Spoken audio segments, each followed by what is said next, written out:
What's up, world? With this being my first special effects type video, I wanted to kind of introduce what I wanted my concept to be when making these types of videos. I wanted to approach special effects makeup from the position of someone who is a student and doesn't have, $200 to spend. It's really hard to find a special effects, makeup tutorial that doesn't use some type of product that, the average person either can't get access to or afford. There are a lot of great products out there in the special effects world and they're fantastic, but there are a lot of good, cheaper alternatives, and I want to open that world to you guys. So my goal on this channel is to use almost all beauty products plus some really easy to find and cheaper special effects makeup products. So I wanted to kind of start out my videos showing all of you guys the basics of special effects makeup. Over this past summer, I've gotten a chance to work at a really cool place in my city where I was able to do special effects makeup on myself, and I learned a lot from that.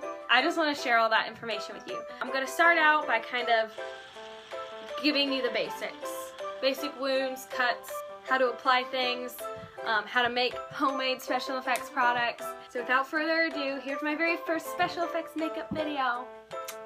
Okay, let's get started. So first I am taking my Mayeron liquid latex in the light flesh tone, and I am just putting that on my face in kind of the shape that I want my cut to be. Then I'm taking some cotton balls. I'll lay down a small strip of latex and then just put the cotton ball right on top. And this is going to make the first edge of our cut.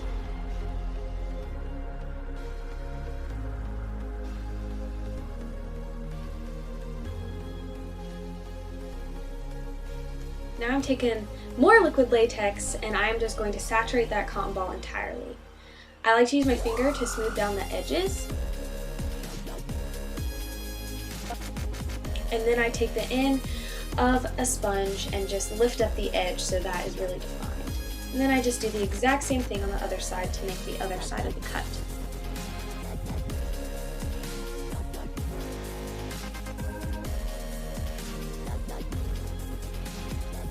Now when it's about halfway dry, it's really moldable, so I take this time to kind of mold my wound into what I want it to look like.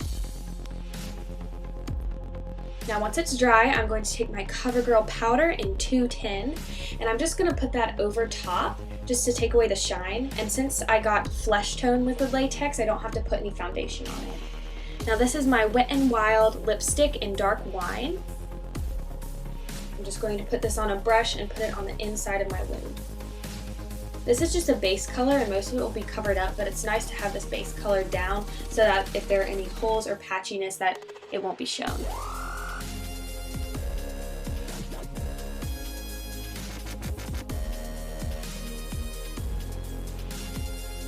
Now I'm taking that same dark wine lipstick on the edge of a sponge and I'm creating irritation around my cut.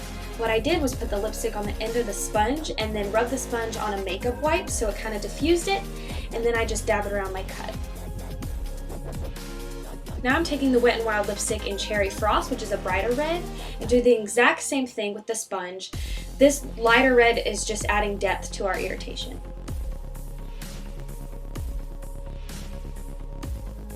Now with my e.l.f. cream eyeliner, this is in black, I'm taking an e.l.f. angled brush and putting that in the edges of my cut. This is going to add depth and give the effect of dried blood around the edges of the cut.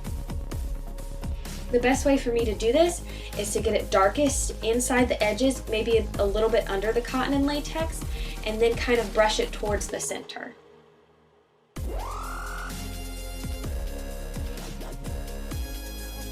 Now I'm going back in with dark wine and going to go back over the black just so it brings some of the red back into it, but only focus this on the middle of the cut.